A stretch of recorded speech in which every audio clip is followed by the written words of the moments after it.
অন্ধ ঘরে, কি করিলাম দুনিয়াতে, যাইতে হবে ওই অন্ধ ঘরে। বেঁচে থেকে জোগাড় কর, সময় যা তোর বইয়া রে দর দিয়া, সময় যা তোর বইয়া। একদিন আমায় যাইতে হবে ওই হাসর হাটির মেলা রে দয়াল, ওই হাসর হাটের মেলা। আসিবে এদিন সবার তরে, যাইতে হবে ওই পরপারে। আসিবে এদিন সবার তরে, যাইতে হবে ওই পরপারে। মালাকুল মত ধরবে কষে, জানটি কবজ করিয়া রে বন্ধুয়া, জানটি কবজ করিয়া। একদিন আমায় যাইতে হবে ওই হাসর হাটের মেলা রে দয়াল, ওই হাসর হাটের মেলা।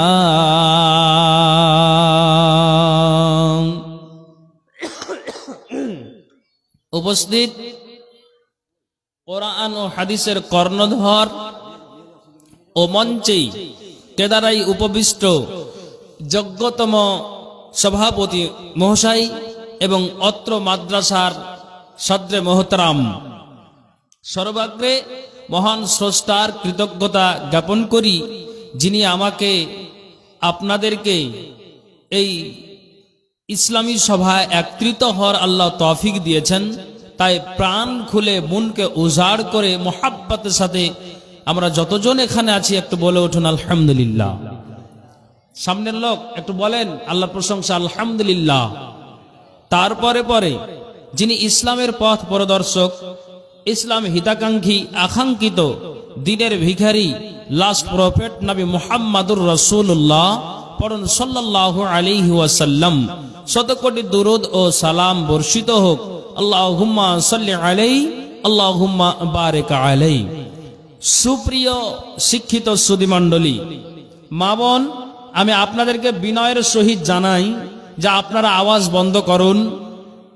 আপনাদের আওয়াজ সম্পূর্ণ এসে মাইকে লাগছে এবং কানে আসছে, আপনাদের আওয়াজ বুঝতে পারা যাচ্ছে। মেয়েদের কণ্ঠটাও পর্দা, অতএব এইভাবে আওয়াজ করছেন, এটা কিন্তু বিশৃঙ্খলা দেখা দিচ্ছে, খারাপ লাগছে। অতএব আপনারা একটু সাইলেন্স হন, এটা অনুরোধ করি। চলুন আগে বাড়ি। আমি একটি আয়াত আপনাদের সম্মুখে পাঠ করেছি, এটা সূরা বাকারার 208 নম্বর আয়াতে উল্লেখ হয়েছে। তো ভাইজান, আমরা যারা আরবিকের সঙ্গে যুক্ত, আমরা অবগত বা বুঝতে পেরেছি যে আয়াতের তর্জমা, ব্যাখ্যা, বিশ্লেষণ কি হবে। সুপ্রিয় শিক্ষিত সুধীমণ্ডলী, যারা আজকে আপনারা এই সামনে বসে আছেন, আমি আপনাদেরকে বলি যে আমি আজকে যে এই জায়গাতেই এই বানিন আর বানাত থেকে নিয়ে আপনার মেয়েরা 17 জন আর ছেলেরা আপনার 5 জন এখানে আজকের ফারাগাত হলো, তাদের দায়িত্ব, তাদের বোঝা মাথায় উঠলো। এটা আমরা সকলেই যারা এখানে উপস্থিত ছিলাম দেখলাম। আমি একটা আয়াত পড়েছি, তা আপনাদেরকে আমি একটা কথা বুঝাতে চাই। আজকের যে ছেলেদেরকে স্বয়ং দেখলেন, আমি নিজে আমার কথাটা বলি। আমি যেই মাদ্রাসা থেকে ফারাগাত করেছি, সামনে বাবা আছে, আরো মামারা কাকারা গিয়েছে দেখতে যে আজকে ছেলে মাওলানা হচ্ছে, মুলবি সাহেব হচ্ছে। মাথায় পাগড়ি যখনই বসালো, একজন হাত দিয়েছে, 1.5-2 ঘন্টা আমার চোখের পানি আল্লাহ বলছে আমার বন্ধ হয়নি। কেন যে আমি নিজে আমার কান্নাটাকে রুখতে পারছি না, আল্লাহ তিনি ভালো জানেন। তো আজকে যে এই ছেলেরা ফারাগাত হাসিল করলো, আমি আপনাকে একটা নজির দিচ্ছি। আপনাকে শুধু জেলার নাম বলছি, গ্রাম, থানা, পোস্ট আমি এগুলো আর বলতে যাচ্ছি না। সেটা হলো কিষানগঞ্জ জেলা, বিহার। কোনো একজন বাড়িতে না তার দাদু নামাজি, না তার বাপ নামাজি, না তার ভাই নামাজি, নামাজের ধার ধারে না। রমজান মাস আসতে গেলে তারা টালবাহানা শুরু করে। নিজের দাদু বয়স 80+ হয়ে গিয়েছে, এখন শুনেছি লোকটা মারা গিয়েছে। 80+ একটা বুড়ো বয়সের মানুষ, তারপরও বাড়িটা আর মসজিদটা তার 200 মিটার 200 মিটারেরও কম হবে, এতটা ডিফারেন্সে তার বাড়ি এবং মসজিদ। অথচ এই মানুষটাকে যখন নামাজের তালকিন দেওয়া হয় তখন সে যে একটা লাঠি নিয়ে যে চলাচল করে, তো ও লাঠি দেখিয়ে যুবক তার পোতাকে বলে যে আমার কাছে এই লাঠির আঘাত খাস না ভাই, কেন যে আমাকে ও কথা বলিস না। তাহলে তার আল্লাহ দিলে মোহর পাথর মেরে দিয়েছে। আর রাসূলের হাদিস আছে, একটা মানুষ বুলবুল মারামের হাদিস, যদি একটা মানুষ পর পর 3 জুম্মাকে ছেড়ে দেয় তাহলে আল্লাহ তাআলা কি করে দেয়, তার অন্তরে মোহর পাথর বসিয়ে দেয়, মেরে দেয়। তাহলে যেই মানুষটা 80+ হয়ে গিয়েছে, নামাজের ধার ধারেনি, রোজা রাখেনি, ধন সম্পদ দিয়েছে, দান খায়রাত করেনি, কিন্তু আমি আপনাকে যেটা বলছি, বাপ যেমন বেটা তেমন, মানে তার ছেলে তেমন, বাড়িতে টোটাল পরিবার, ইসলামের কোনো রীতিনীতি নিয়ম কানুন নেই, কিন্তু একজন ছেলে 22 বছরের মাথায় পাগড়ি পেয়ে যখন বাড়িতে প্রবেশ করে প্রত্যেকে যখন সালাম দিল, তো ওই মাওলানা আপনার এই মাদ্রাসার হেড মুদাররিস তাকে বলল যে দেখো তোমার বাড়িটা এই রকমের আছে, তার মানে ইসলাম থেকে বাইরে আছে।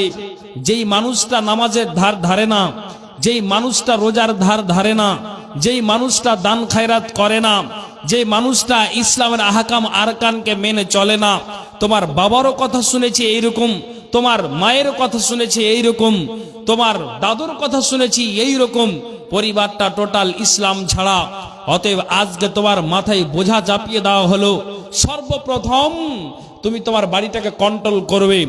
আর রাসূল সাল্লাল্লাহু আলাইহি ওয়াসাল্লাম হাদিসে উল্লেখ করেছেন, আলা কুল্লুকুম রাইন ওয়া কুল্লুকুম মাসউলুন আন রাইয়াতিহি, প্রত্যেক ব্যক্তি দায়িত্বশীল। অতএব সেটাকে দায়িত্ব মনে করে তোমাকে এটা আমি টিপস দিলাম, অনুরোধ জানাচ্ছি যে এটা তুমি ওসিয়ত করবে। সুবহানাল্লাহ।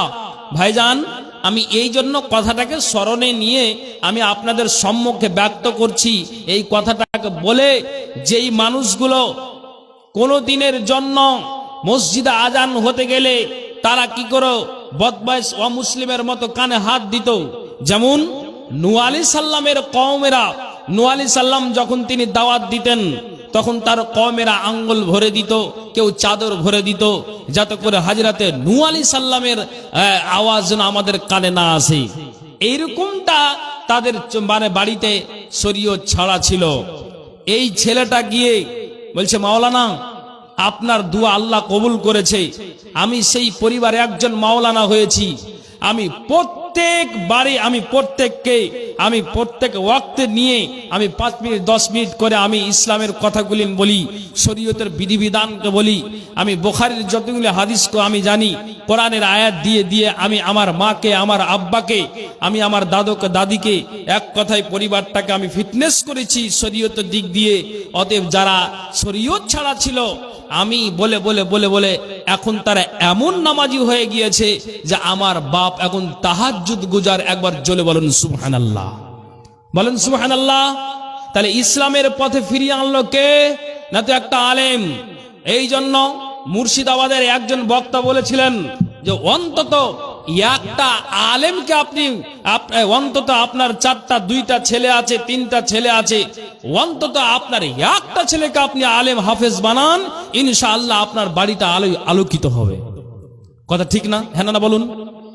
আজকে আমরা তুচ্ছ তাচ্ছিল্য মনে করি ভাইজান, এটা অবাক লাগে। তো আমি আপনাকে এই কথাটা এই জন্য বুঝালাম যে আজকে এখানে দাস্তার বন্দির জালসা। তো বলছে যে আমার আব্বা এখন কি করছে, আমরা 4টা ভাই, আমি তো একজন মৌলভী সাহেব, তো 3 জন আমরা মেয়ে, আমরা বউ, আমরা মানে আমার বাবার যে বউ হয়েছে তো তারাও নামাজি, আলহামদুলিল্লাহ।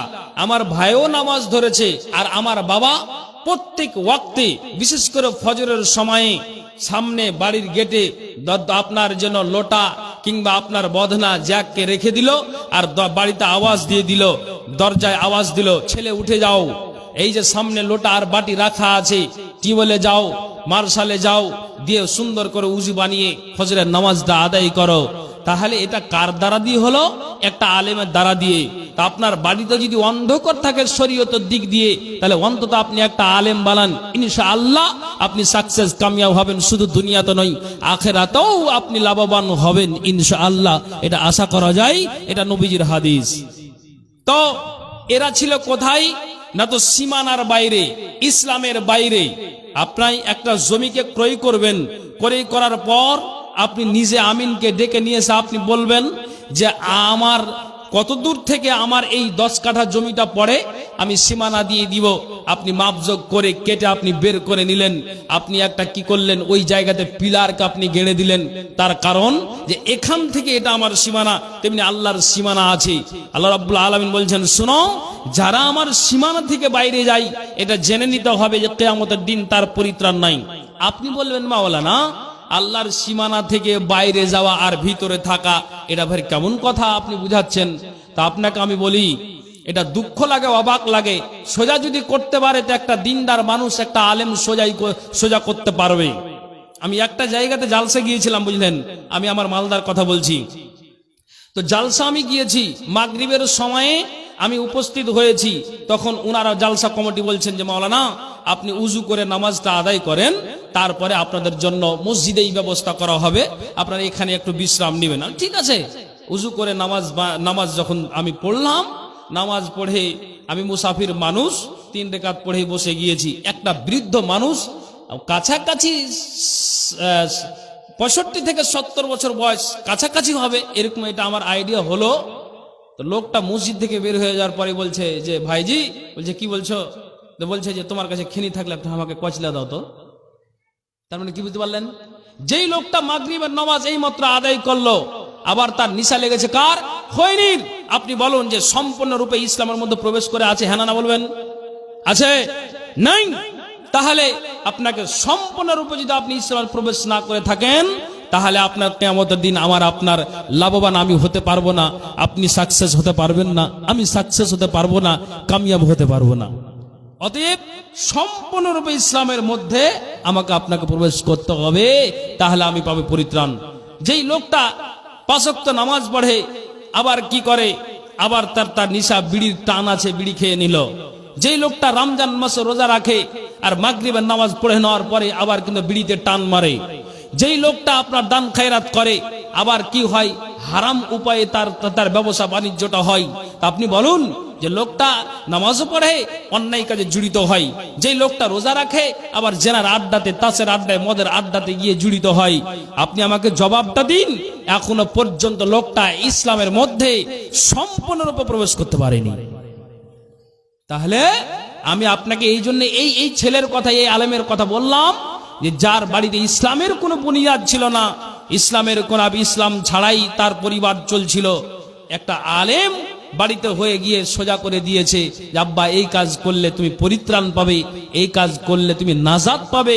আর যদি তুমি এই রকম নোংরা আর বাটপারি, জুয়াতে আর মদে যদি তুমি মেতে থাকো, তাহলে কিয়ামতের দিন তোমাকে কেউ বাঁচাতে পারবে না।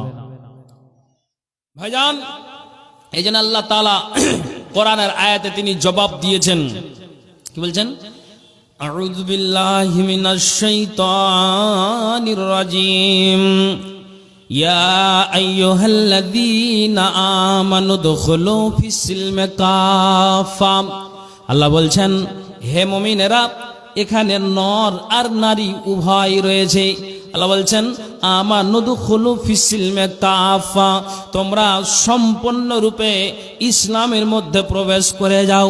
কোন মানুষ যদি আপনার অর্ধেকটা ইসলামের মধ্যে আর অর্ধেকটা বাইরে হয়ে যদি জীবনটাকে চালাই, তাহলে এটা জেনে নিতে হবে যে ওই মানুষটা কিয়ামতের দিন পরিত্রাণ পাবে না। কাজেই আল্লাহ তাআলা কোরআনের আয়াতে জানালেন যে তোমরা সম্পূর্ণরূপে ইসলামের মধ্যে প্রবেশ করে যাও। জি, আল্লাহর কোরআন। কি করে? আপনাকে আমি একটা নজির দিচ্ছি। কি নজির দিচ্ছি? ভালো করে শুনবেন। হযরত উমর বিন খাত্তাবের ছেলে, তার নাম হচ্ছে উমর। তো উমর নিজে বলছেন যে আমার বাপটা এত টাকি মানুষ ছিল যে আমি কাজ করতে করতে ক্লান্ত হয়ে যাই, কিন্তু উমর, আমি যখন আমার বাবাকে বলি যে আমাকে কিছুক্ষণের জন্য বিরতি দেওয়া হোক, আমি 5 মিনিট লাঞ্চ করি, তারপরে আমি আবার কাজে মগ্ন হয়ে যাব। কিন্তু বাপ এতটাই আমার জন্য টাকি মানুষ যে আমাকে আমার বাপ রিহাই দিত না, ছাড় দিত না। আমি কাজ করতে করতে ক্লান্ত হয়ে যাই তবুও। উমর নিজে বলছেন যে দেখছি একদিন সাথীরা আর বন্ধুরা মাটির পুতুলকে, মাটিকে তারা সুন্দর করে পুতুল বানিয়ে তার সামনে তারা হাতটাকে জোড় করে যে যা পারছে নিজের তার প্রাণ ভিক্ষা চাইছে, রুজি রুটির জন্য তার কাছে ভিক্ষা চাইছে। আমার জন্য স্বাস্থ্য শরীরটা ভালো থাকে, আমার জন্য পরিবার সুখে থাকে, শান্তিতে থাকে। তো ওই মাটির প্রতিমার কাছে গিয়ে তারা জোড় হাত করে তাকে খোদা বলে দাবি করে, আর তার কাছে অনেক রকম তারা চাওয়া আর পাওয়া তারা করতে থাকে। এটা কখন? উমরের ইসলাম গ্রহণের আগের কথা আমি আপনাকে বলছি। উমর নিজে বলছেন যে যখন দেখলাম সাথীরা বন্ধুরা এই কাজ করে, আমার বাপ মাটির পুতুলকে তৈরি করে আর পুজো পাঠ করতে খুব ভালোবাসতো, খুব ভালোবাসতো এবং পছন্দ করত সেটাকে। তো উমর বলছেন যে আমিও কি করলাম, তাদের দেখে আমিও ওই মাটিকে সুন্দর করে মোলাম করে তৈরি করে আমি কি পুতুলকে বানালাম, মূর্তিকে বানালাম, আর তার সামনে আমি ওই সাথী বন্ধুর মতো আমিও চাই। এটা কখন? হযরতে ওমর ফারুক রাদিয়াল্লাহু তাআলা আনহু তখন কিন্তু ইসলাম গ্রহণ করেনি, তার আগের কথা আমি আপনাকে বলছি। এবার উনি বলছেন যে যেই মাটি নিয়ে নিজ হাতে খোদাকে বানালো, মূর্তিকে বানালো, আর তার সামনে তারা মাথাটাকে নুইয়ে দিল, আর যে যার চাওয়া আর পাওয়া সেটা তারা চাইতে লাগলো। উমর নিজে বলছেন যে আমিও নিজেই চাইতে লাগলাম, আমিও সাথীদের দেখে বলতে লাগলাম। কিন্তু দেখি যে 10 মিনিট আগে এত জুত করে সুন্দর করে নিজ হাতে মূর্তিগুলোকে বানাই, তো দেখলাম যে 10 মিনিট পরে যখন পুজো পাঠ করা হয়ে গেল, তখন উমর নিজে বলছেন যারা নিজ হাতে মূর্তিগুলোকে বানাই তারা আছাড় দিয়ে দিয়ে সবকে ভেঙে চুরমার করে দিল। আমিও উমর তাদের দিকে দেখে আমিও আছাড় দিয়ে ভেঙে ফেলে দিলাম। আর মনে মনে চিন্তা করলাম এটা কোন ধর্ম রে বাবা, যে যেই ধর্মতে যাতো তাকে যত্ন করলাম, আবার 10 মিনিট পরে চাওয়ার পরে তাকে ভেঙে চুরমার করে দিলাম। কে বলছেন? হযরত উমর তখন কিন্তু ইসলাম গ্রহণ করেনি। আমি আপনাকে আয়াত পড়েছি, আপনাদের সামনে আমি যেটা বুঝাতে চাইছি এবার বুঝতে পারবেন। কিন্তু আমরা একটা আলেম সমাজে একটা বক্তব্য দিয়ে রাখি যে উমর মুসলমান হয়েছে, তার বোন আর ভগনপতের কোরআন তেলাওয়াত শুনে দরজাকে বন্ধ করে দিয়ে তারা স্বামী আর স্ত্রী, তার মানে উমরের ভগনপত আর বোন কোরআন তেলাওয়াত করেছে। আর ওই মুহূর্তে উমর গিয়ে বলছে কি পড়ছিলে বড়? উমরের ভয়ে আপনার কি করলে সরাসরি কোরআনটাকে বন্ধ করে দিল। এটা আমরা বক্তব্য দিয়ে রাখি, কিন্তু আসলে এটা নয়। নবীজি নিজেই দোয়া করেছিলেন, আল্লাহুম্মা আইজ্জাল ইসলামা বিআহাব্বির রাজুলাইনি ইলাইকা বিউমার ইবনুল খাত্তাব আও বিআবি জাহাল বিন হিশাম। মাবুদ রে আমার, মক্কাতে দুটা পালোয়ান আছে, একটার নাম উমার আর একটার নাম আবু জাহাল। আল্লাহ, মক্কাতে দুইটা পালোয়ান আছে, মাস্তান আছে, একটার নাম উমার আর একটা নাম আবু জাহাল। আল্লাহ, এই দুইটার ভিতরে যাকে তোমাকে পছন্দ লাগে তুমি আল্লাহ দুইটার ভিতরে একটাকে তুমি ফিরিয়ে দাও, নইলে কোরআনকে আর বাঁচানো যাচ্ছে না, ইসলামকে বাঁচানো যাচ্ছে না। আল্লাহ তুমি সব কিছু করতে পারো, কিন্তু আল্লাহ রে এই দুইটা পালোয়ানের ভিতরে যাকে আল্লাহ তোমাকে ভালো লাগে আল্লাহ তুমি একটাকে ফিরিয়ে দাও। আল্লাহ তাআলা হযরতে উমরকে তিনি পছন্দ করেছিলেন। উমর কি করলেন? ইসলাম গ্রহণ করলেন। কিসের বদৌলতে? আল্লাহ পাকের রাসূল দোয়া করেছিলেন তার জন্য, হযরতে উমর তিনি ইসলাম গ্রহণ করলেন। এবার আপনাকে কাজের কথাটা বুঝাই। আল্লাহ তাআলা বলছেন, ইয়া আইয়ুহাল্লাযীনা আমানু দুখুলু ফিস-সিলমি কাফা। এরে মুমিনেরা শোনো, তোমরা সম্পূর্ণরূপে ইসলামের মধ্যে প্রবেশ করে যাও। একটা মানুষ যদি অর্ধেক ভিতরে আর বাইরে থেকে জীবনটাকে কাটায়, জীবনটাকে চালায়, তাহলে জেনে নিতে হবে ওই মানুষটার কবর থেকে নিয়ে হাসর পর্যন্ত ওই মানুষটার কোনো রিহাই নাই, যেহেতু যেই মানুষটা আপনার সম্পূর্ণরূপে ইসলামের মধ্যে প্রবেশ করতে পারে নাই তার জন্য। হযরত উমর এবার তিনি নিজেই বলছেন, আল্লাহ আমি কোন ধর্মতে ছিলাম যে যেই ধর্মটাকে সুন্দর করে নিজ হাতে মূর্তিগুলোকে বানিয়ে তাকে খোদা জানলাম, তাকে মাবুদ বলে জানলাম, আর তার কাছে আমরা প্রাণ ভিক্ষা চাইলাম, আমরা তার কাছে মাথাটাকে নুইয়ে দিলাম, আবার 10 মিনিট পরে আবার আছাড় দিয়ে দিয়ে মূর্তিগুলোকে ভেঙে ফেলে দিয়েছিলাম। কিন্তু উমর নিজে বলছেন, আল্লাহ আমি এই যে নবীর এক কথাই দ্বীনকে মেনে নিয়েছি, আল্লাহর কোরআনকে মেনে নিয়েছি, ইসলামকে মেনে নিয়েছি।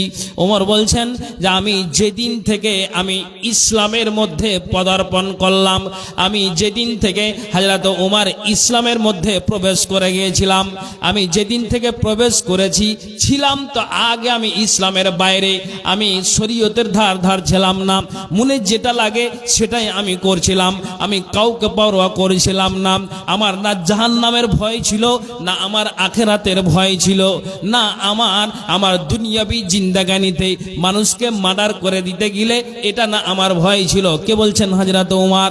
কিন্তু উমর নিজে বলছেন যে আমি যেদিন থেকে ইসলামের মধ্যে প্রবেশ করে গেলাম সেদিন থেকে উমর নিজেই বলছেন যে আমি আমার দেহটাকে আমি আমল দিয়ে সাজাতে লাগলাম, আমল দিয়ে সাজাতে লাগলাম, আমল দিয়ে সাজাতে লাগলাম।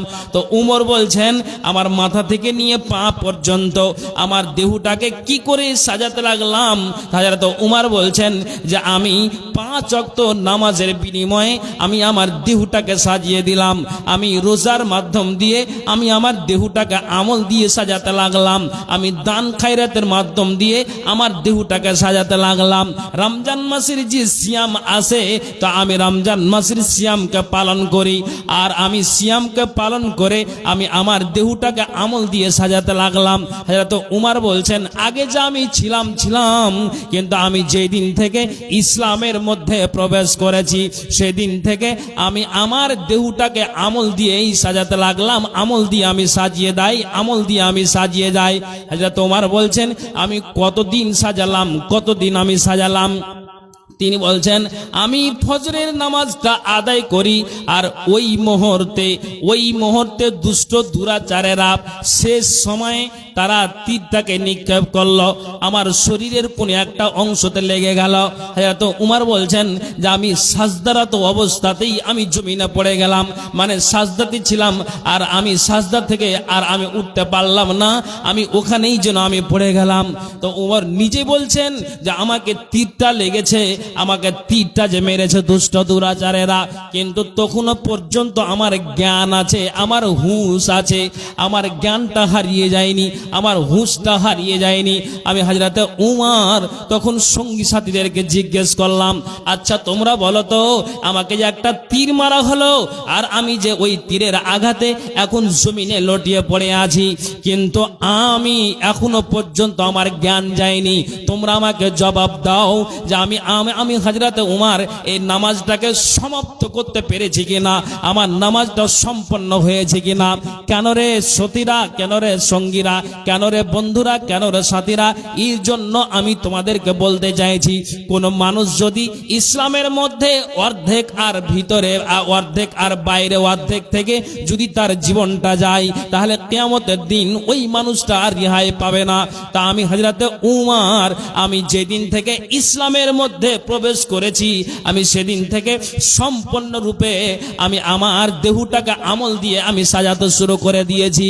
এখন আমার জ্ঞান আছে, আর এই অসম্পন্ন নামাজ থেকে যদি আমি কবরে চলে যাই তাহলে এর বিনিময়ে হয়তো কিয়ামতের দিন আমাকে আসামির কাঠ গাড়াতে দাঁড় হতে হবে। কাজেই তোমরা আমাকে বলো যে আমার নামাজটা সম্পন্ন হয়েছে কিনা। একবার জোরে বলুন সুবহানাল্লাহ, বলুন সুবহানাল্লাহ। সামনের লোক আপনারা বুঝতে পারেন নাকি? বলেন সুবহানাল্লাহ। আমি আপনাদের কি বোঝাতে চাইলাম যে সম্পূর্ণরূপে তোমরা হযরত উমর নিজে বললেন যে সাথীরা কোন মানুষ যদি ভিতরে অর্ধেক বাইরে অর্ধেক থেকে জীবন চালায় কিয়ামতের দিন কাজ হবে না রে। তাহলে এটা আমাকে জবাব দাও। আমার এখনো পর্যন্ত জ্ঞান আছে, আমার জ্ঞান হারিয়ে যায়নি। আর যে মানুষটা জ্ঞান থাকা সত্ত্বেও নামাজকে আদায় করবে না, ওই মানুষটা কি হবে? কি হবে? রাসূল বলে দিয়েছেন তার পরিত্রাণ নাই। যার নামাজ ঠিক তার সব ঠিক কিয়ামতের দিন, যার নামাজ বেকার সব আমলটাই বেকার। রাসূলের হাদিস আছে, আমি আর নতুন করে ইবারত পড়তে গেলাম না, এই কথা জানা কথা। তো উমর নিজে কি জবাব দিলেন যে আমি এখন ইসলামের মধ্যে পদার্পণ করেছি, জীবনটা চালাচ্ছি, আমি আমল দিয়ে আমার দেহকে সাজাচ্ছি, কিন্তু শেষকালে যদি এরকমটাই হয় তা আমার অবস্থাটা কি হবে কিয়ামতের দিন? আমার হালটা নাজেহাল হবে। বন্ধুরা, আমি আপনাকে কি বললাম, যেই বাড়িটা ছিল সম্পূর্ণ ইসলাম ছাড়া, একটা আলেম বাড়িতে হয়ে গিয়ে আপনার কি করলো, বাড়িটাকে আমল দিয়ে সাজিয়ে দিল যে মা এই করো, বাবা এই করো, দাদু এই করো, এই নামাজ পড়ো, এই জিকির আজকার করো, তসবিহ তাহলিল করো, তাহলে ইসলামের মধ্যে তোমরা থাকবে, নইলে বাইরে থেকে কিন্তু কিয়ামতের দিন কোনো উপকার কোনো কাজে আসবে না। আর তোমার তাই বললেন যে আমি এখন প্রবেশ করেছি, আমার জীবনটা চলছে আমল দিয়ে, কিন্তু শেষকালে যদি এরকমটা হয় তো আমার কিয়ামতের দিন কি নাজেহালটা হবে? তো তোমরা বলো আমার সম্পূর্ণ নামাজটা হয়েছে কিনা। সুবহানাল্লাহ। তাহলে আমরা মুমিন মুসলমান এই কথাগুলিকে আমরা হাজারো দিন ইমামের মুখ থেকে আমরা সপ্তাহিত শুনি। প্রতিদিন দিনাজপুরের মাটিতে জালসা হয়, আমরা জালসাতে শুনি। আমরা কি করি, আমরা যেন বড় বড় সেমিনার সম্মেলন শুনি। কালকেই আপনার দিনাজপুরের মাটিতে যতগুলি মাদানীরা, সব মাদানীরা এসেছিলেন আপনার ওই পাঞ্জিপাড়াতে, ওখানে একটা বিশাল সেমিনার হলো, খুব গুরুত্বপূর্ণ আলোচনা হলো। আপনি বলেন তো, এই তো আমরা ভরি ভরি এই কথা শুনে আসছি, তো জ্ঞানটা কখন আপনার উঠবে, মগজও কখন আপনার উঠবে? ভাইজান, পৃথিবীর মাটিতে কোনো কি মানুষ বলতে পেরেছে, একটু হ্যাঁ না বলবেন, যে আমি বেঁচে আছি, যেদিন আমি মরে যাব, মরে যাওয়ার পর আমি নিশ্চিত আমি জান্নাতে যাব? এটা কোনো মানুষ কি পৃথিবীর মাটিতে বুকে সাহস করে বলতে পেরেছে না পারবে? হ্যাঁ না বলবেন তো একটু। পারবে জি ভাই? কেউ বলতে পারবে না। কেন? আমি যে আমল করি, আমি যে ইবাদত করি, আমি যে জিকির আজকার করি, তসবিহ তাহলিল করি, তাহলে আমি কোন জায়গাতে আছি ভাইজান? তাহলে আমি যে করি তা আল্লাহর দরবারে এই ইবাদত, এই আমল পৌঁছেছে কিনা আপনি এটা ভাবুন তো। পৃথিবীর মাটিতে কেউ বলতে পারিনি আর পারবে না, কিন্তু একজন রেকর্ড করেছে যে হ্যাঁ আমি মরবো, আমি জীবিত আছি, মরে যাব, মরে যাওয়ার পর আমি কবর আযাব থেকে বেঁচে যাব, আর আমি কিয়ামতের দিন নাজাত পাবো, পরিত্রাণ পাবো, নিশ্চিত আমি জান্নাত যাব। একবার জোরে বলেন সুবহানাল্লাহ। বলেন ভাইজান এটা আবার কি কথা বললেন আপনি? হ্যাঁ, আপনাকে একটা কথা আমি দৌড়াচ্ছি। মাওলানা ইমরুল কায়েস, তিনার 7টা ছেলে। বক্তা ইমরুল কায়েসকে আপনারা দেখেছেন, শুনেছেন, মুর্শিদাবাদের। তো উনি বলছেন আমার 7টা ছেলে, 7টাই আমার ছেলে কোরআনের হাফেজ। প্রতিদিন সকালে আগে ফজরের নামাজ হবে, তারপরে এক পারা, অত না নইলে 2-3টা পাতা আপনার কি হবে, তেলাওয়াত হবে, তারপরে চা আর বিস্কুট হবে, নইলে বাড়িতে কোনো রান্না হবে না। আমি ওপেন বললাম, এই কথাটা নেটে যাবে জি। তাহলে আমি আমি আমি 4 ছেলের সন্তান, আমি 2 ছেলের বাবা, 4 ছেলের বাবা, এই যে আমরা জানি। কিন্তু আপনি ইসলামের পথে কতটুকু আপনি জ্ঞান দিয়েছেন? আপনি বলুন কতটুকু আপনি সোজা করতে পেরেছেন? হ্যাঁ, তা আমি আপনাকে বলছি যে রেকর্ড করেছে যে আমি মরবো, আমি জান্নাত যাব। আশ্চর্যের কিছু না, স্টেজে ওলামা একরামগণ আছেন। আপনারা তো বলবেন, আপনারা হতভম্ব হবেন যে কি কথা এটা। জি, কোনো কথা নয়। আপনাকে আমি বলছি, আবু সুফিয়ান বিন হারেস, একটা আছে আবু সুফিয়ান বিন হারব, আর একটা হচ্ছেন আবু সুফিয়ান বিন হারেস। যেটা আবু সুফিয়ান বিন হারেস, উনি যখন মরতে চলেছেন, মরণমুখী, আর 10 মিনিট বা 5 মিনিট তিনি আর বাঁচবেন, এই মুহূর্তে মালাকুল মউত আসবেন, তিনি মরণের মুখে তিনি শুয়ে আছেন, আর শুয়ে থাকা অবস্থাতেই তার বিবি তার মাথার শিওরে বসে আপনার পার্শ্বে বসে আছে, ছেলে পার্শ্বে বসে আছে, মেয়ে পার্শ্বে বসে আছে, আত্মীয় স্বজনেরা, গ্রামবাসীরা সবাই পার্শ্বে বসে আছে, আর হাউ মাউ করে তারা কান্না করছে। কান্না করছে কেন? কেন কান্না করছে? বিবি বলে স্বামী এখন মারা যাবে, তা আমি বিধবা হব, আমার স্বামী দুনিয়া ছেড়ে চলে যাবে। ছেলে নিজে বলে আব্বা মারা যাবে, তা আব্বা মরে যাওয়ার পর আমাকে আমার বাবা মার্কেট নিয়ে যেত, আমাকে বোতুল বাড়ি নিয়ে যেত, আমাকে নাগর নিয়ে যেত, ভাটল আমাকে নিয়ে যেত। আর নিয়ে গিয়ে আমাকে বলতো, বাবা যেটা তোমার ভালো লাগে তুমি পোশাককে খরিদ করো, টাকা দেনেওয়ালা আমি। কিন্তু ছেলে কাঁদে, বাবা চলে যেতে গেলে আমাকে কে আর ঈদের দিন পোশাক নিয়ে দিবে। মেয়ে কাঁদে যে আমাকে এইভাবে টাকা দিয়ে স্কুল পাঠাবে।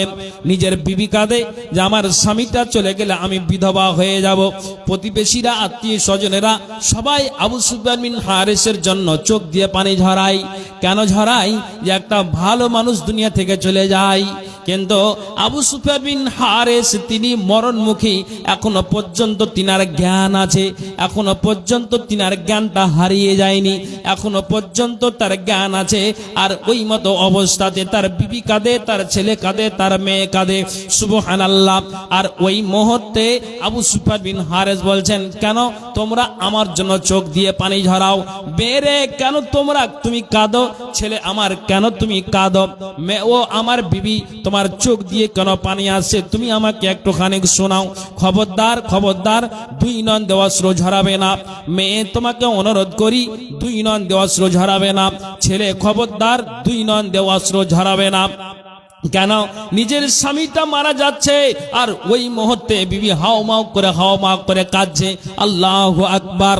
এবার আমি আপনাকে বুঝাতে চাইছি, যখন আল্লাহ পাকের রাসূল হাজরাতে আপনার যেন মুআজ বিন জাবালকে যখন ইয়ামানের গভর্নর নিযুক্ত করেছিলেন, আর ওই মুহূর্তে আল্লাহ পাকের রাসূল বললেন, মুআজ তুমি কান খুলে শোনো, তোমাকে জানিয়ে দেওয়া হচ্ছে যে যখন তুমি ওই ইয়ামান থেকে ফিরে আসবে, আনতা মুররা বিমাসজিদি ওয়া কবরি, যখন তুমি এই মসজিদ দিয়ে গমন করবে, অতিক্রম করবে, তখন তুমি কি করবে?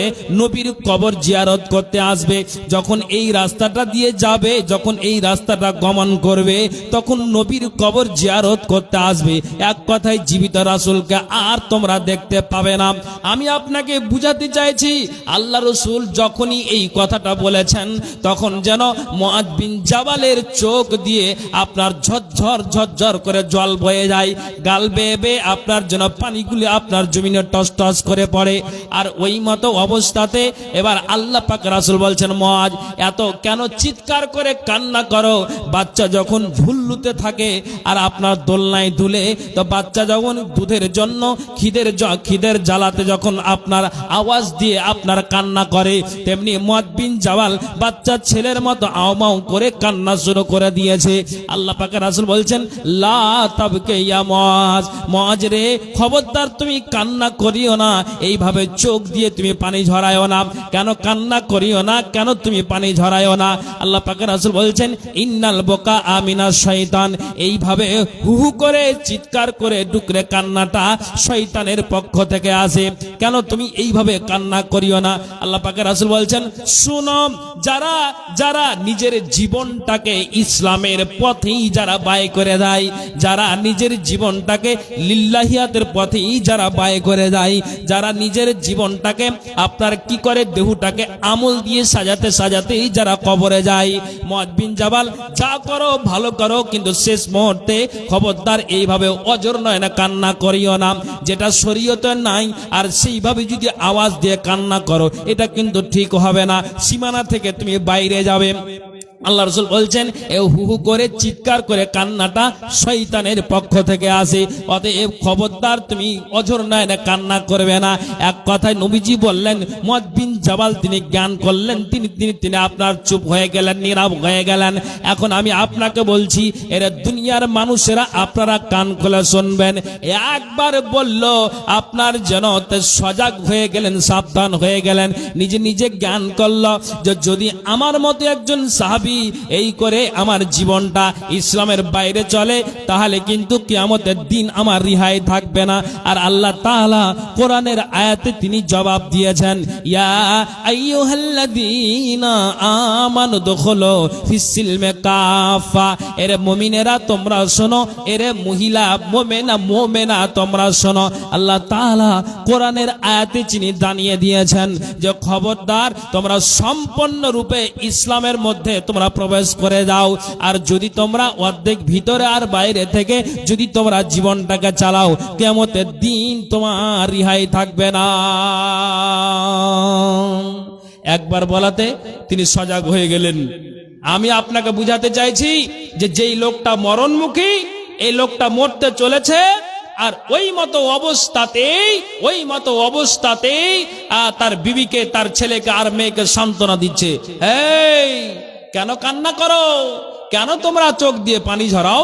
কে বলছেন? আবু সুফিয়ান বিন হারিস। আরে পাগল, এই শুনো ছেলে, এই মেয়ে, এই আমার বিবি, তোমাদেরকে জানাচ্ছি, তুমি শোনো, আমি যেদিন থেকে ইসলামের মধ্যে আমি প্রবেশ করেছি, আমি যেই দিন থেকে আল্লাহর কোরআনকে মেনেছি, আমি যেই দিন থেকে আমি ইসলামকে মেনেছি, আমি আল্লাহর দ্বীনকে মেনেছি, রাসূলের হাদিসকে আমি যেই দিন থেকে মেনেছি, আমি সেই দিন থেকে নিয়ে আজ পর্যন্ত আবু সুফিয়ান বিন হারিস তিনি জবাব দিচ্ছেন, শুনো, ওয়াল্লাহি আমি আল্লাহর কসম করে বলছি, উনি বলছেন, ফা ইন্নী লাম আতানাত্তাব বিখাতিয়াতিন মুনজু আসলামতু। আবু সুফিয়ান বিন হারিস কি বললেন? যে আমি ইসলাম গ্রহণ করার পরে আমার দ্বারা দিয়ে, আবু সুফিয়ানের দ্বারা দিয়ে যে বিন্দু মাত্র অন্যায় কাজ হয়েছে আর আমি অন্যায় কাজে জড়িয়েছি, এটা আমার দ্বারা দিয়ে হয়নি। আমি ইসলাম গ্রহণ করে নেওয়ার পরে আমি আমার জীবনটাকে এমনভাবে সংযত হয়ে চালিয়েছি, আমার কোনো সন্দেহ নাই, আমার গুনাহ বলে সন্দেহ নাই যে আমি অমুক জায়গাতে আমি ছোট কিংবা বড় কোনো একটা গুনাহ করে বসেছি। আমি দিনকে যেদিন থেকে মেনে নিয়েছি, সেদিন থেকে আমার জীবনটাকে আমি আমল দিয়ে সাজাতে সাজাতে আজ আমি কবরে যাচ্ছি। নিশ্চিত আমি মরে যাওয়ার পরে জান্নাত যাবই যাব, পাবই পাবো, যেহেতু আমি আমার দেহটাকে আমল দিয়ে সাজিয়ে আজ আমি কবরে যাচ্ছি। ইসলাম গ্রহণ করার আগে যা আমি ছিলাম তো ছিলাম, কিন্তু যেদিন থেকে আমি ইসলামের মধ্যে প্রবেশ করেছি, সম্পূর্ণরূপে ইসলামের মধ্যে প্রবেশ করে আমি আমার দেহটাকে আমল দিয়ে সাজিয়ে আজ আমি কবরে যাচ্ছি। অতএব খবরদার তোমরা চোখ দিয়ে পানি ঝরাবে না। জোরে বলুন সুবহানাল্লাহ। ভাইজান, আচ্ছা আচ্ছা আচ্ছা, কি বুঝতে পারলেন? কি বুঝতে পারলেন? তাহলে এইভাবে আমাকে আপনাকে ইসলামের মধ্যে এসে আপনাকে জীবন চালাতে হবে। সম্পূর্ণরূপে যদি আমরা ইসলামে প্রবেশ করতে পারি আর থাকি, তাহলে আমাদের রিহাই আছে, পরিত্রাণ আছে, নচেত নয়। ভাইজান, আছি কোন জায়গাতে দাঁড়িয়ে, কোন প্ল্যাটফর্মে দাঁড়িয়ে আছি, এইভাবে আমাদের জীবনটাকে চালাতে হবে। তাহলে উমর ছিল ইসলামের বাইরে, ইসলামের মধ্যে প্রবেশ করে সম্পূর্ণরূপে জীবনটাকে চালালো আর দেহটাকে সাজালো আমল দিয়ে। আবু সুফিয়ান বিন হারিস ছিল ইসলামের বাইরে, যখন প্রবেশ করলো সম্পূর্ণরূপে ইসলামের মধ্যে প্রবেশ করে আমল দিয়ে তার দেহকে সাজিয়ে এতটা সাহসিকতার সাথে বলছে, আমি মরছি কিন্তু আমি যতদিন থেকে ইসলাম গ্রহণ করেছি সেই দিন থেকে নিয়ে আজ পর্যন্ত আমার দ্বারা দিয়ে বিন্দু মাত্র অন্যায় কাজ হয়নি। অতএব তোমরা আমার জন্য চোখ দিয়ে পানি ঝরাবে না। আবার বলেন সুবহানাল্লাহ। কার বুকে পাটা আছে যে আমি এইভাবে বলতে পারবো? কার বুকে পাটা আছে যে আমি বলতে পারবো? সাহসিকতার সাথে কে বলতে পারবে? আল্লাহু আকবার, আল্লাহু আকবার। ভাইজান, এই তো আমরা দুর্দশা, আজ আছি কাল নেই। হঠাৎ আমরা কখন আপনি এটা বলতে পারবেন যে এখন আমি বেঁচে আছি, এখন আমি বেঁচে আছি, ফজরের নামাজ আমি জামাতের সহিত আদায় করব, এই গ্যারান্টি আপনি দিতে পারবেন? এই জন্য হযরত উমর ফারুক রাদিয়াল্লাহু তাআলা আনহু, জি, রাসূলের হাদিস রয়েছে, বলা হয়েছে যে শোনো, তুমি এটা মাথায় রাখবে যে যখন সকাল হবে তো তুমি এটা আশা রাখিও না যে আমি সন্ধ্যা পর্যন্ত বেঁচে থাকবো। সন্ধ্যা যখন তোমার হলো তো তুমি এটা আশা রাখিও না যে আমি সকাল পর্যন্ত, সূর্য উদিত হওয়া পর্যন্ত আমি বেঁচে থাকবো, তার মানে সারা রাত আমি জীবিত থাকবো, এটা আশা করিও না। ভাইজান, তাহলে অতএব এগুলো আমাদেরকে মগজে ঢুকে দিতে হবে। এটা হচ্ছে দাস্তার বন্দির জালসা। সালফি সাহেব আমাদের মালদারি মানুষ, উনি এই ছেলেদের আর মেয়েদের জন্য যারা ফারাগাত হাসিল করলো তাদের জন্য 1000, 2000, 3000, 4000 করে যে যতটুকু পেরেছেন, নিজে নিজে একটা মেয়েকে, ছেলেকে আপনি বললেন আমি এই ছেলেটাকে দিলাম, আমি ওই ছেলেকে দিলাম, আমি ওই ছেলেকে দিলাম। জি হ্যাঁ, আমি আপনাদেরকে বলবো যে এটা আপনার, যদিও দাস্তার বন্দি জালসা এত বড় বিশাল আপনার প্যান্ডেল করেছেন, নিশ্চয়ই খরচ আছে, মাইক, আপনার লাইট, আপনারা যেন বিশাল আপনার আয়োজন করেছেন, নিশ্চয়ই এর খরচ আপনার খরচ আছে। ভাইজান, আমি আপনাদেরকে বলবো, যারা আপনারা এই জায়গাতে আছেন, প্যান্ডেলের ভিতরে যেই নারীরা রয়েছেন, ভাইজান আমি একটা কথা বলবো, আল্লাহ রসুল একটা নারীর হাতে সোনার পলাকে দেখলেন, আর সোনার পলাকে আল্লাহ রসুল দেখে নবীজি বলছেন, এই নারী শোনো, তুমি কি এই মালের জাকাত টাকা আদায় করেছো? তুমি কি এই সোনার কি তুমি জাকাত বের করেছো? জবাব দিলেন, ইয়া রাসূলুল্লাহ, আল্লাহ পাকের রাসূল, জাকাতের অর্থ কি, মানে কি, এটা আমার জ্ঞান নাই, ধারণা নাই। শুনে রাখো, একটা মানুষের যদি কি করে, তার বাড়িতে কিংবা তার ব্যাংকে 1 লক্ষ টাকা থাকে, আর ওই টাকাটাকে আপনার কি করে জমিয়ে রেখেছে, বাকি টাকা দিয়ে সংসারটাকে চালায়, এই অবশিষ্ট টাকাটা আপনার এই এক্সট্রা টাকাটা থেকে আল্লাহ রাসূল বলছেন তুমি 2500 টাকা তুমি জাকাত বের করে দাও।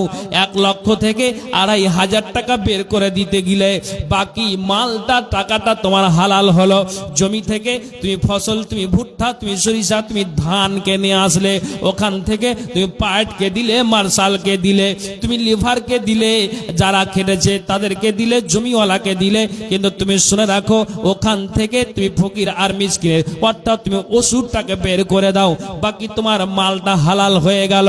নারীটা জবাব দিলেন, আল্লাহ পাকের রাসূল, জাকাতের মানে কি এটা আমার জানা নাই, এটা আমার জ্ঞান নাই, আমি কিছু বুঝি না, কিন্তু আপনাকে আমি বলছি, আল্লাহ রাসূলকে বলছেন, ইয়া রাসূলুল্লাহ, আপনি আমাকে একটা কথা বলেন তো, আপনার মুখ থেকে এই কথাটা আমি শুনতে চাই, এই কথাটা জানতে চাই, যদি কোনো মানুষের বাড়িতে কি থাকে, আপনার মাল থাকে, ওই মানুষের বাড়িতে ধন থাকে, সোনা আর চাঁদি থাকে, তা আপনার 7 থেকে 7.5 ভরি সোনা আর চাঁদি থাকতে গেলে ওখান থেকে আপনাকে হিসাব করে যাকাতটাকে আপনাকে বের করে দিতে হবে।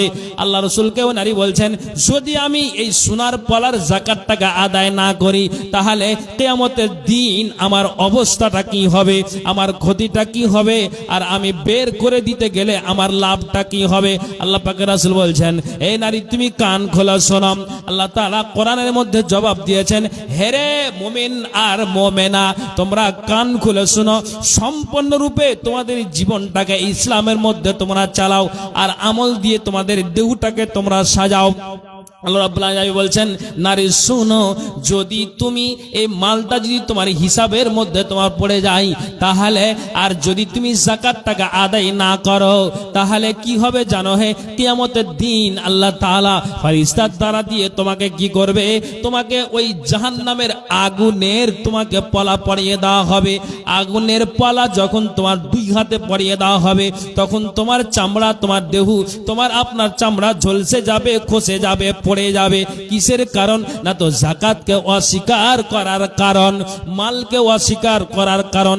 আল্লাহ আপনাকে ধন দিয়েছে, মাল দিয়েছে, আপনি এতে থেকে ওই মালের আপনি কি করলেন না, যাকাতটা আদায় করলেন না, আপনি দান খায়রাত করলেন না, আপনি সমস্ত মালকে আপনি আল্লাহর রাস্তাতে আপনি কিছু খরচ না করে আপনি অপচয় নষ্ট করে দেন, জুয়াতে নষ্ট করেন, মদে নষ্ট করেন, আপনি মদের আড্ডায়, জুয়ার আড্ডায়, তাসের আড্ডায়, এই নোংরামি কাজেই যেন আপনি থেকে থেকে আপনার মালটাকে আপনি ব্যয় করে দেন।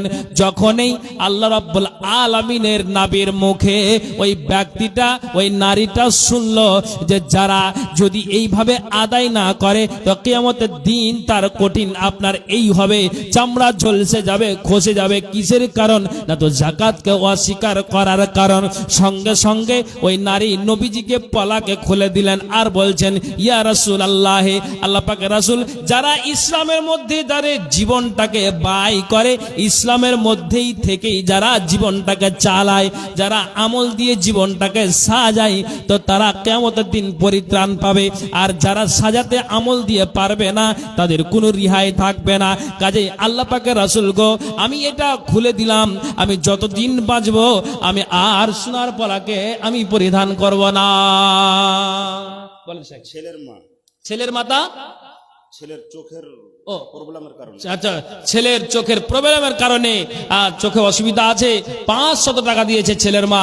আল্লাহ, মা যদি দোয়া করে আল্লাহ কবুল করে, আল্লাহ মা দোয়া করে, আমি মুসাফির হয়ে দোয়া করি, আল্লাহ তার চোখকে আল্লাহ তুমি ভালো করে দাও, অসুবিধা আছে, আল্লাহ গো তুমি অসুবিধাটাকে দূর করে দাও।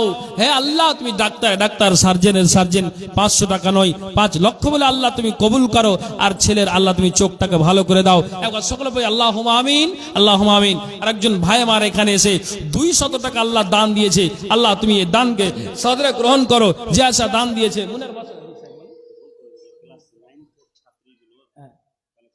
আচ্ছা, ওই ইয়েতে মহিলা প্যান্ডেলে ক্লাসের 9 যারা ছাত্রী তারা কালেকশনের দায়িত্ব আছে মহিলা প্যান্ডেলে। আচ্ছা আচ্ছা, হ্যাঁ, তো আপনাদের নেতৃত্বে আপনার যেন ওই 9 ক্লাসের ছাত্রীরা তারা কালেকশনের দায়িত্ব আছে। আমি তাদেরকে বলবো যে একটু দান, আর ওই মায়েদের বোনদের কাছে অবশ্যই আপনারা ওই চাদর নিয়ে মায়েদের কালেকশনটা করো। আব্দুর রহিম হাজিবুল্লাহ 100 টাকা 40 কেজি ভুট্টা, 40 কেজি এখানে আছেন উনি? 40 কেজি ভুট্টা। হ্যাঁ, এখানে আছেন। আচ্ছা, কই দাঁড়িয়ে আছেন যিনি? আর 10 বাড়িয়ে 50 করে দেন তো, এই জন্য আপনাকে খুঁজছিলাম। 40 দিয়েছেন, আর 10 দিয়ে 50 করেন, বেশি বলিনি। আলহামদুলিল্লাহ, মাশাআল্লাহ, এটাই আমি আশা রাখছিলাম। মাশাআল্লাহ। কাজে আপনাদেরকে বলছি ভাইজান ও বাপজানেরা, আমি আপনাদেরকে বলছি নারীটা কি জবাব দিলেন? হ্যাঁ, যদি জীবনটাকে ইসলামের মধ্যে চালাতে না পারি তো আমাদের দিন রিহাই থাকবে না। সীমানার মধ্যে যদি আমি না থাকতে পারি ইসলামের মধ্যে, তা আমার জীবনটা বৃথা হবে। কিয়ামতের দিন আমি লাঞ্ছিত লজ্জিত অবস্থায় থাকবো। কাজে আমি খুলে দিলাম, আমি দুনিয়ার সুখ চাই না, আমি আখিরাতের সুখ চাই। আমি আমার জীবনটাকে ইসলামের মধ্যে থেকেই আমি ব্যয় করব। অতএব আল্লাহ পাকের রাসূলকে আমি সুনাকার পরিধান করব না। আল্লাহু আকবার। তাহলে ছিল তারা কেমন, তারা কিভাবে তাদের ইসলামের মধ্যে থেকে জীবনটাকে চালিয়েছে। এইজন্য আল্লাহ তাআলা কোরআনের আয়াতে বলছেন, ইয়া আইয়ুহাল্লাযীনা আমানু দুখুলু ফিস-সিলমি কাফা, মুমিনেরা তোমরা শুনো, ইসলামের মধ্যে তোমরা সম্পূর্ণরূপে প্রবেশ করে যাও।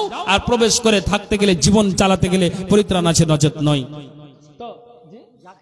জাকির হোসেন উনি 50 কেজি ভুট্টা দিয়েছেন, আলহামদুলিল্লাহ। আল্লাহ তুমি দানকে সদরে গ্রহণ করো। ভাই, দাস্তারবন্দি জালসা আপনারা বুঝতে পারছেন।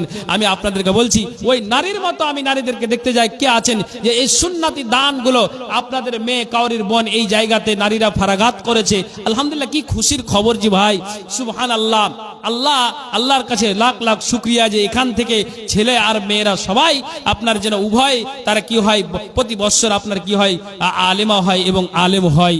আলহামদুলিল্লাহ, এটা আল্লাহর শুকরিয়া। এখানে আল্লাহর রহমত হয় যে তারা ছেলে আর মেয়েরা প্রতি বছর আলেম আর আলেমা হয়। আলহামদুলিল্লাহ। তো কাজে মা বোনদেরকে বলছি যে যেই নারীদেরকে, যেই মেয়েদেরকে 9 ক্লাসের ছাত্রীদেরকে দায়িত্ব দেওয়া আছে, 300 টাকা কে এটা দাদু? উজিরের স্ত্রী 300 টাকা দিয়েছে। আল্লাহ দানকে আল্লাহ তুমি সাদরে গ্রহণ করো। যে আশা দান দিয়েছে মনের বাসনা উদ্দেশ্য আল্লাহ তুমি পূরণ করো। হ্যাঁ, এবারে ফারেগা ছাত্রীরা মিলে ওনারাই দিয়েছেন। ও ফারেগা ছাত্রীরা জি সবাই মানে মিলে ওরা আপনার জন্য একটা আলমারি দিয়েছে বই রাখার জন্য। আল্লাহ তাদের এখন আসলো আলহামদুলিল্লাহ 11,000 টাকা মহিলা প্যান্ডেল থেকে এইমাত্র এসেছে। আল্লাহ এ দানকে আল্লাহ তুমি সাথে গ্রহণ করো। যেই আলেমারা আপনার মিলে জুলে একটা আলমারি দিয়েছে তাদের দানকে আল্লাহ তুমি কবুল করো। তারা আলেমা হয়েছে, আল্লাহ তাদের দিনের খিদমত করো, তুমি তৌফিক দান করো। যেমন আলেমা হয়েছে তাদের জন্য দোয়া করে আল্লাহ ভালো একটা স্বামী আলেম মিলায়ো, কিংবা দিনদার একটা ভালো পরহেজগার ছেলে আল্লাহ তুমি মিলায়ো। আল্লাহ তুমি কবুল করো, আমিন সুম্মা আমিন বিরহমাতিকা ইয়া আরহামার রাহিমিন। 11,000 টাকা এই মাত্রই আপনার মহিলা প্যান্ডেল থেকে এসেছে। আসেন আপনারা, মহিলা অসুস্থ, একটা চাদর এবং একটা গ্লাস দিয়েছে। আল্লাহ রাব্বান নাস আজহাবিল বাস ওয়াসপান্তা সাফি লা সিফাও ইল্লা সিফাও কাসফান লা ইউগাদরু সাকামা। আল্লাহ গো অসুস্থ আছে তার জন্য একটা চাদর আর গ্লাস দিয়েছে। দানকে আল্লাহ তুমি সাদরে গ্রহণ করো। আর একজন ভাই আমার আল্লাহ 50 টাকা দিয়েছে, দানকে আল্লাহ তুমি সাদরে গ্রহণ করো। কেটা ভাই? একজনের মাথা অসুস্থ আছে তার জন্য আল্লাহ 1500 টাকা আল্লাহ সাদরে গ্রহণ করো। ভাইজান যারা আপনারা আছেন এই ভুট্টাগুলি 50 কেজি 10 20 30 কেজি করে আপনারা একটু লিখান না, লিখান। এখানে আপনাদের আনন্দের বিষয় যে এখানে আলেমা আর আলেম তৈরি হচ্ছে প্রতি বছর। জি এটা খুশির খবর, খুশির খবর। আল্লাহু সামাদ। অতএব আপনারা একটু আসুন, আপনাদের যদি ওই ভুট্টা থাকে সেগুলোকে লিখান, কিংবা টাকাগুলো 1000 2000 5000 1000 500 করে যতটুকু পারবেন আল্লাহর রাস্তায় দিয়ে। মা বোন আপনাদেরকে বলছি যে অবশ্যই আপনারা ওই নারীর মতো, যে নারী সোনার পলাকে রাসূলকে খুলে দিলেন, আমি সেই নারীদের মতো সুন্নতি দানগুলোকে দেখতে চাই। সুন্নতি দান বলতে নাকের কানের হাতের পায়ের। আল্লাহ রাসূল যখন বললেন তখন সাহাবিয়া নারীরা নাকের কান হাতের পায়ের রাসূলকে খুলে দিয়েছেন। শুধু আখিরাতটাকে তারা যেন আপনার আখেরাতে পরিত্রাণের জন্য, অথচ এদেরকে এরা জান্নাতের সুসংবাদ তারা পেয়েছে, অথচ তারা জান্নাতে যাবে, তারপরও তারা ইসলামের মধ্যে থেকে জীবনটাকে কিভাবে চালিয়েছে। আজ আমরা পাপী গুনাহগার, আমরা কিভাবে আমাদের জীবনটাকে চালাচ্ছি। আসুন মা বোন, আপনাদের দানগুলো অবশ্যই দিয়ে পাঠান। বাবা ভাই, আপনাদের মধ্য থেকে 500-1000 টাকা করে যদি আপনারা দেন, আলহামদুলিল্লাহ। আচ্ছা দাও, 500 টাকা আপনি দিলেন, আর 500 টাকা দেওয়া যাবে না? পারবেন? দেন, আর 500 টাকা দেন, দেন দেন দেন দেন, আলহামদুলিল্লাহ। বের করেন তো, দেন, আলহামদুলিল্লাহ। লাইট দিবেন নাকি? আচ্ছা দিয়ে দেন, দেন, আলহামদুলিল্লাহ। মায়ের মতন মিঠা দরদি দুনিয়ায় কিছু নাই, মায়ের মতন মিঠা দরদি দুনিয়ায় কিছু নাই। গোড় মিঠা, চিনি মিঠা, মিঠা সন্দেশ সব থেকে বেশি মিঠা মায়ের মুখের জবান। মাশাআল্লাহ, আল্লাহ গো, উনি 500 দিয়েছিলেন, দাবি করলাম 500, উনি 1000 টাকা দিয়েছেন। আল্লাহ এই দানকে আল্লাহ তুমি সাদরে গ্রহণ করো। যে আশা দান দিয়েছে, মনের বাসনা উদ্দেশ্য আল্লাহ তুমি পূরণ করো। ভাই, এখানে যারা আপনারা বসে আছেন, আমি আপনাদেরকে বলবো, অন্তত 500 টাকা করে টাকা যদি আপনারা 30টা জন কোরআনের 30টা পারা আছে আপনারা দিন, ইনশাআল্লাহ অনেক টাকা হবে। আমি আপনাদেরকে বলছি যে আপনারা আসেন তো 30টা জন, 500-1000 টাকা করে আমি 30 জনকে দেখতে চাইছি। আসুন, আল্লাহর ওয়াস্তে আসুন। এই যে শুরু হয়ে গেছে, আসুন, আলহামদুলিল্লাহ। জি, বাবার নামে, হ্যাঁ, আচ্ছা বলে দিচ্ছি। বাপ মারা গিয়েছে তার জন্য 500 উনি দিয়েছেন, বাপ মারা গিয়েছে তার জন্য 500।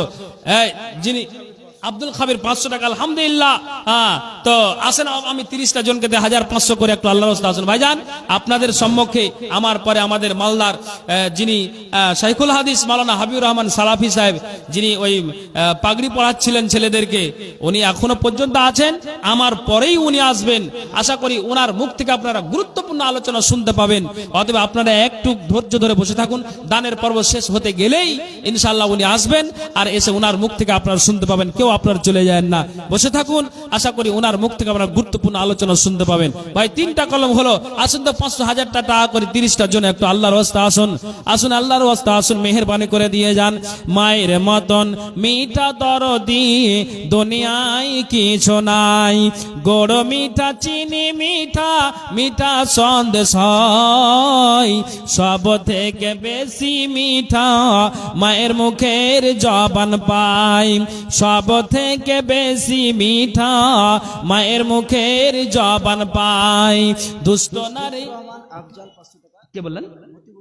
মতিবুর রহমান, আচ্ছা আফজাল, উনি দিয়েছেন 500 টাকা, আলহামদুলিল্লাহ, মাশাআল্লাহ। 4টা কলম হলো, আসেন 500-1000 টাকা করে আল্লাহ 500 টাকা দিয়েছেন। দান দান অনুপথে আল্লাহ নেকি জন পান, বুকেতে মারিয়া ছোড়া এধার ওধার, গাথিয়া লইবে আর করিবে প্রহার। কেটা ভাই? একটা মহিলা দিয়েছে একটা তাবিজ, সোনার তাবিজ দিয়েছে, মাশাআল্লাহ। হ্যাঁ, যাক, মাশাআল্লাহ। ছেলের জন্য নূর মৌলভী, উনি 200 টাকা দিয়েছেন। মৌলভী সাহেব, আর 300 টাকা দিয়ে পাঠাতে পারবেন না জি? মৌলানা সাহেব কোনখানে? ওই যে মৌলানা নূর সাহেবকে বলছি। আর 300 টাকা দেন, 500 টাকা, আর 400 টাকা দেন। নাই তো বাড়ি যাইলে আসেন, আমি থাকছি, যান। আচ্ছা, একজন 100 টাকা, আর মোল্লা নূর সাহেব উনি দিয়েছেন 200 টাকা দান। দান অনুপথে আল্লাহ নিকে যেন পান, মিটাও আল্লাহ তুমি মুনের আরমান, আমিন সুম্মা আমিন বিরহমাতিকা ইয়া আরহামার রাহিমিন। আসুন মায়েরা বোনেরা, আপনাদের প্রথমে 11,000 টাকা আমি যতটুকু দেওয়ার আপনারা তাড়াতাড়ি দিয়ে দেন। পরবর্তী বক্তা তো আপনারা জানেন, ওনাকে স্টেজ থেকে নামিয়ে রাখা হয়েছে আপনাদের জন্য। ওনার কাছ থেকে আমরা ওয়াজ শুনবো। মাওলানার হাতে যতটুকু দান দেওয়ার আপনারা দেরি না করে দিয়ে দেন। ফকির বাহার যেন ইঞ্জিনটা না হয়, চটপট হয়ে যাক, বাস। আচ্ছা, তো আপনারা আসলে দানের পর্বটা সেরে নেন, এই জন্য হালকা কিছু আলোচনা রাখলাম, আর এই দানের দিকে আমি চলে আসলাম। যেহেতু এটা আপনার দাস্তার বন্দি জলসা, তাই আরেকজন ভাই আমার আল্লাহ 500 টাকা দান দিয়েছে, দানকে আল্লাহ তুমি সাথে গ্রহণ করো। মা অসুস্থ, আল্লাহ তার জন্য 100 টাকা দিয়েছে। আল্লাহ রাব্বান নাস আজহাবিল বাস ওয়াসফা আনতাস শাফি লা সিফা ইল্লা সিফা কাসবা আল্লাহ ইগাদুর সাকামা। আল্লাহ গো 100 টাকা দিয়েছে, মা অসুস্থ আছে, আল্লাহ তুমি আল্লাহ গো আল্লাহ গো দানের বিনিময়ে তার মায়ের অসুখ আল্লাহ তুমি সরিয়ে দাও। আরেকজন ভাই আমার আল্লাহ 100 টাকা দান দিয়েছে, দানকে আল্লাহ তুমি সাদরে গ্রহণ করো, আমিন সুম্মা আমিন বিরহমাতিকা ইয়া আরহামার রাহিমিন। আরেকজন ভাই আল্লাহ 100 টাকা দান, দান অনুপথে আল্লাহ নেকি যেন পান, মিটাও আল্লাহ তুমি মুনার আরমান, আমিন সুম্মা আমিন বিরহমাতিকা ইয়া আরহামার রাহিমিন। আসুন আসুন একটা আল্লাহ আসতারছেন জি। আচ্ছা, আরেকজন ভাই আমার আল্লাহ 100 টাকা দান দিয়েছে। আরেকজন ভাই আমার আল্লাহ আয়েশারি নামে তিনি 10 কেজি আল্লাহ ভুট্টা দান দিয়েছে। আল্লাহ তুমি দানকে সাদরে গ্রহণ করো, যে আয়েশা দান দিয়েছে। ভাই বলেন নাজমুল হোসেন গোস্তলা, উনি 50 কেজি ভুট্টা দিয়েছেন। মাশাআল্লাহ, লিল্লাহি তাকবীর। উনি দিয়েছেন 50 কেজি ভুট্টা। আল্লাহ দানকে আল্লাহ তুমি সাদরে গ্রহণ করো, যে আয়েশা দান দিয়েছে মনের বাসনা উদ্দেশ্য আল্লাহ তুমি পূরণ করো, আমিন আমিন। 100 টাকা দান, দান অনুপথে আল্লাহ নেকি যেন পান। আরেকজন ভাই আল্লাহ 100 টাকা দান, দান অনুপথে আল্লাহ নেকি যেন পান, মিটাও আল্লাহ তুমি ওনার আরমান, আমিন সুম্মা আমিন বিরহমাতিকা ইয়া আরহামার রাহিমিন। আসুন, মাহতাব নামে উনি 500 টাকা দিয়েছেন। আল্লাহ কই মাহতাব ভাই, মাহতাব ভাই আর 500 টাকা দেওয়া যাবে না ভাই? মুচকি মুচকি হাসছেন দেখে ভালো লাগছে আপনাকে। আসেন আর 500 টাকা দেন তো মাহতাব ভাই, আপনার জন্য খাস করে দোয়া করো। আচ্ছা লিখে দেন, পরে দিবেন আপনি। আসেন মাথা আর 500 টাকা ভাই আমার। হে বেশি বলেনি ভাই, 500 টাকা বলেছে। আসেন পাইকার মানুষ, কিসের পাইকার? গরু বকরি ছাগলের পাইকার না পাইকার ভাই, এটা করিয়েন না। আসেন একটু আসেন, একটু আসেন। আফজাল হোসেন 10 কেজি ভুট্টা পাইকার ভাই, আপনাকে ছাড়িনি, একটু আসেন। আদমন এক মন করে দেন, আদমন করে। অত নাই গরিব মানুষ। আচ্ছা ঠিক আছে, আলহামদুলিল্লাহ। পাইকার ভাই আর 500 টাকা ভাই আমার, নানা আমার, আর দোয়া করে দিছে আপনার লেগে। আচ্ছা করে দেন, যান যান। 20 কেজি ভুট্টা পাইকার সব লিখান তো বাবজি। আজির রহমান আলহামদুলিল্লাহ 100 টাকা, আরেকজন 500 টাকা, আরেকজন 500 টাকা, আরেকজন 50 টাকা। আল্লাহ দান, দান অনুপথে আল্লাহ নেকি যেন পান, মিটাও আল্লাহ তুমি মুনার আরমান, আমিন সুম্মা আমিন বিরহমাতিকা ইয়া আরহাম। একলা জীবন একলা মরণ, একলা থাকতে কিসের ভয়, এ দুনিয়ার মানুষ গুলো কেউ তো কার নয় গো, এ দুনিয়ার মানুষ গুলো কেউ তো কার নয়। একলা জীবন একলা মরণ, একলা থাকতে কিসের ভয়, এ দুনিয়ার মানুষ গুলো কেউ তো কার নয় গো, এ দুনিয়ার মানুষ গুলো কেউ তো কার নয়। স্বার্থ ছাড়া কেউ চলে না, মনের ব্যথা কেউ বুঝে না, স্বার্থ ছাড়া কেউ চলে না, মনের ব্যথা কেউ বুঝে না। কার দুঃখ দেখলে আবার করে দুঃখের অভিনয়, এ দুনিয়ার মানুষ গুলো কেউ তো কার নয় গো, এ দুনিয়ার মানুষ গুলো কেউ তো কার নয়। যে বুঝবে তোমার মনের কথা, যে মুছে দিবে সকল ব্যথা, যে বুঝবে তোমার মনের কথা, যে মুছে দিবে সকল ব্যথা। তাই আল্লাহর সাথে বলো কথা, থাকবে না আর কোনো ভয়, তাই আল্লাহর সাথে বলো কথা, থাকবে না আর কোনো ভয়। এ দুনিয়ার মানুষ গুলো কেউ তো কার নয় গো, এ দুনিয়ার মানুষ গুলো কেউ তো কার নয়। আচ্ছা আচ্ছা ঠিক আছে। মোহাম্মদ জামিরুল আমিরে আপন আপন করিছি যারে, মোহাম্মদ জামিরুল মোহাম্মদ সেলিম মৃত্যু বাবার জন্য 500 টাকা দিয়েছেন। আরেকজন আল্লাহ বেনামিতে 1000 টাকা দিয়েছেন দান, দান অনুপথে আল্লাহ নেকি যেন পান। বুকেতে মারিয়া ছোড়া এধার ওধার, গাঁথিয়া লইবে আর করিবে প্রহার, চিৎকারে চোটে ভূমি কম্পিত হইবে, ভাঙিয়া পিঠের অস্থি চুরুমার করিবে, আগুন লাগাবে গায়ে গন্ধক মাখিয়া, আকাশ সমান আগুন উঠিবে জ্বলিয়া, ভাগিতে চাহিবে গুজ্জ মারিবে খিচিয়া, মস্তিষ্ক ছিটিয়া যাবে মাথা ফাটিয়া, সর্বঙ্গ হইয়া ক্ষত পচিয়া যাইবে, তাহাতে দুর্গন্ধ পুজ বহিতে থাকিবে, এইভাবে তাহাদের বাঁধিয়া জোরেতে দোজকের কাছে নিবে মারিতে মারিতে। কয়খানে আছেন? আচ্ছা লেখেন। আচ্ছা আচ্ছা ফজলুল হক উনি দিয়েছেন। কইজি ফজলুল হক বাবজি একটু আসেন না, আসেন ফজলুল হক বাবজান একটু আসেন তো, আর 10 কেজি বাড়িয়ে দেন তো আপনি, 20 কেজি করেন, যান দেন। লিখেন জি, রাজি হয়ে গেছে, লিখেন আলহামদুলিল্লাহ। কম হয়ে গেল, ইয়া আল্লাহ, কে জানি, বুঝতে পারলাম না। মহিলার পক্ষে একটি কাঁথা, একটা কথা এসেছে, আর একজন 500 টাকা। হ্যাঁ, তো 10 কেজি লিখে দেবো, লিখে দেবো তো 1000 টাকা দেন। শুনেন শুনেন, এই যুবক ভাই, কেন চলে গেছেন? হ্যাঁ, ওটাকে বলছি বাবজি, ও বাবজি, 500 টাকা দেন। নাই তো লিখিয়ে দিছি, পরে দিয়ে দেবো, লিখান। মনসুর রহমান খাড়ি জগদীশপুর 40 কেজি ভুট্টা মাল্লা। হ্যাঁ, মনসুর রহমান খাড়ি জগদীশপুর 40 কেজি। এখানে আছেন উনি? আছেন এখানে? আছেন ওনারা? নাই। হ্যাঁ, ও লেখা যাবে না, আল্লাহ, আমি তো জানি না। একটু আসেন, মুসাফা করি আপনার সাথে। সাহাবুল হক 50 কেজি। 50, আপনি চলে যান তো 50 একবারে বলেন তো আল্লাহর রাস্তে। আর 30টা কেজি তো আমি 20 কেজি তো দিয়ে দিয়েছেন। আল্লাহ সমাদ, আমাকে সবই লাইজে ফেল হয়ে যাচ্ছি। মাল্লা সাহাবুল হক 50 কেজি। সাহাবুল হক 50 কেজি, খাড়ি জগদীশপুর। আব্দুল মালিক 50 কেজি। এ ভাই, এ ভদ্রলোক লিখলেন 50 কেজি। 50, আলহামদুলিল্লাহ, মাশাআল্লাহ। আসুন একটু আল্লাহর রাস্তা আসুন। আল্লাহ একজন, হ্যাঁ, মোহাম্মদ উজির বাবার নামে অসুস্থ আছে, তার জন্য আল্লাহ 500 টাকা আল্লাহ দান দিয়েছে। এ দান আল্লাহ তুমি সাথে, মাশাআল্লাহ, মহিলাদের পক্ষ থেকে আবার দ্বিতীয়বার 2700 টাকা আল্লাহ দান এসেছে। আল্লাহ এ দান আল্লাহ তুমি সাথে গ্রহণ করো, যে আশা দান দিয়েছে মনের বাসনা উদ্দেশ্য আল্লাহ তুমি বলো আমিন আমিন। মাগো কাঞ্জে বান্দা ছোট রে, মায়াতে ভুলিয়া রে, তুই মা জননী হীরার খনির চেয়ে অমূল্য ধন জানি, তুই মা জননী হীরার খনির চেয়ে অমূল্য ধন জানি।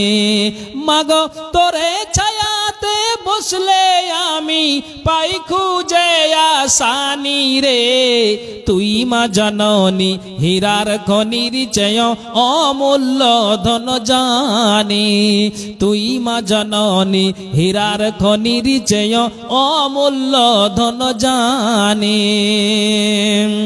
এপারে ও শান্তি মাগো, ও পারে মা মুকুতি, ও মা মুকুতি, সকল ব্যথা ভুলাই রে তোর, সকল ব্যথা ভুলাই রে তোর মুখের ওই নামি রে, তুই মা জননী হীরার খনির চেয়ে অমূল্য ধন জানি, তুই মা জননী হীরার খনির চেয়ে অমূল্য ধন জানি।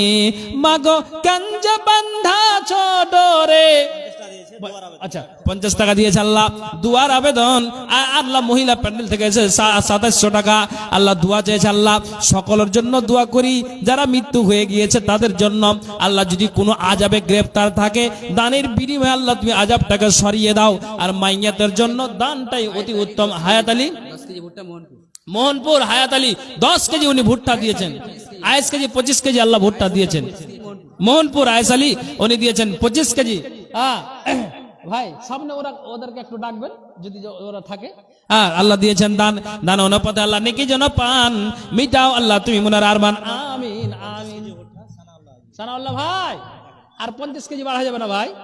কেন জি ভাই, যখন মুখ খুলেছিলেন কিছু একটা করেন। এই সানাউল্লাহ ভাই, একটু আসেন, দেখবেন একটু আসেন, সামনে আসেন। মতিউর রহমান 20 কেজি ভুট্টা, মাশাআল্লাহ। ওনাদেরকে যদি সামনে ডাকেন তো ভালো হয়। সানাউল্লাহ ভাই, 1 কুইন্টাল করবো? আচ্ছা আপনি বাড়ান তো, যখন আমি মুখ খুলেছি কিছু একটা করেন, ওটাই করবো, জান। আচ্ছা যান, লেখেন 60 কেজি লেখেন তো। 60 কেজি ভাই সানাউল্লাহ ভাই আল্লাহ দান দিয়েছে। দান আল্লাহ তুমি সাদরে গ্রহণ করো, যে আশা দান দিয়েছে মনের বাসনা উদ্দেশ্য আল্লাহ তুই পূরণ করো, আমিন আমিন সুম্মা আমিন বিরহমাতিকা ইয়া রহমান রহিম।